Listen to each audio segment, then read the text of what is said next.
Pour moi, le Vendée Globe, c'était, et je pense que c'est toujours, ce que l'homme a créé de plus dingue, de plus beau. C'est quand même 3 mois de vie ultra condensés, où on apprend énormément sur soi, on vit énormément de péripéties, voire de moments difficiles. C'est à la fois une course, une aventure aussi. Un tour du monde, c'est déjà quelque chose. Un tour du monde en solitaire et en course, ça complique quand même encore plus les choses. C'est pour des surhommes et des surfemmes, donc je pensais que c'était pas du tout pour moi. J'y suis allé et puis j'ai découvert que en fait, tout le monde peut aller faire le Vendée Globe, mais il y a quand même une condition de taille, c'est qu'il faut une envie farouche, quoi. Farouche.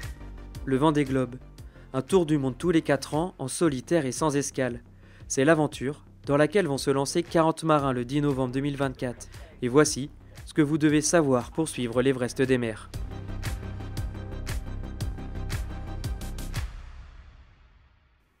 Comme son nom l'indique, le Vendée Globe, c'est une course qui part de Vendée et qui arrive en Vendée.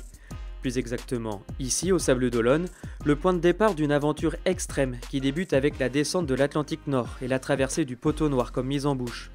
Une première étape avant de plonger dans le Grand Sud et contourner l'Afrique en passant le cap de Bonne-Espérance.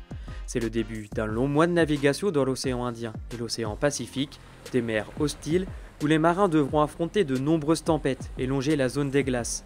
Un espace interdit pour éviter la collision avec les icebergs et qui limite la marge de manœuvre des skippers. La sortie du Pacifique est marquée par le passage du Cap Horn, symbole de la fin des mers du Sud. C'est alors le début de la route retour vers les Sables d'Olonne, une remontée de l'Atlantique périlleuse où les marins peuvent tout perdre comme tout gagner à quelques jours de l'arrivée. Dans des tempêtes souvent violentes, le skipper doit gérer sa fatigue et celle du bateau pour boucler un tour du globe de 45 000 km. Pour faire le Vendée Globe, il ne faut pas n'importe quel bateau. Vous savez ces voiliers que l'on appelle les bateaux du Vendée Globe? Ce sont des IMOCA, des monocoques de 18 mètres de long à dérive droite ou à foil, pouvant surfer à plus de 60 km/h. Si la météo en décide, cette vitesse pourrait permettre aux skippers de battre le record de l'épreuve détenu par Armel Lecléache.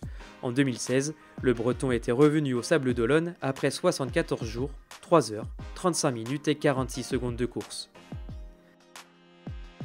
Pour faire ce tour du monde, il y a des règles. C'est simple, les marins sont seuls, c'est-à-dire que personne d'autre que le skipper ne peut être à bord du bateau pendant les 3 mois de course. Seul aussi en cas de problème ou de casse du bateau, aucune escale n'est tolérée, aucun retour à terre, comme Thomas Ruyant, qui a dû couper son foil en pleine mer en 2020. Les marins sont donc livrés à eux-mêmes pour poursuivre leur tour du monde, sinon, c'est l'abandon. Mais seule une exception existe, en début de course, revenir uniquement au Sables d'Olonne avant de repartir au maximum 10 jours après le départ. En 2008, Michel Desjoyaux a réussi ce pari fou de revenir au Sables d'Olonne, puis reprendre la mer avec 40 heures de retard.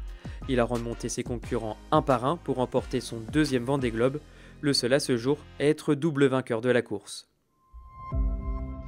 Mais si aujourd'hui on parle encore du Vendée Globe, c'est aussi et surtout pour son aventure intense, marquée par des naufrages et des disparitions, symbole de la dureté de la course. Yves Parlier qui reconstruit son mât, le sauvetage de Thierry Dubois, enfin il y a des choses assez légendaires, un peu héroïques comme ça.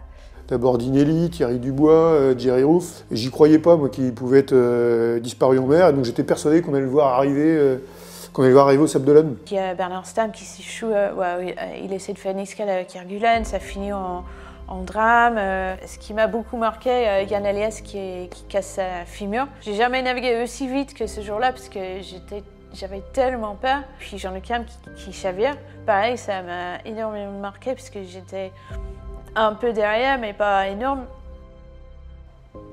Lors du premier Vendée Globe en 1989, ils étaient 13 marins au départ.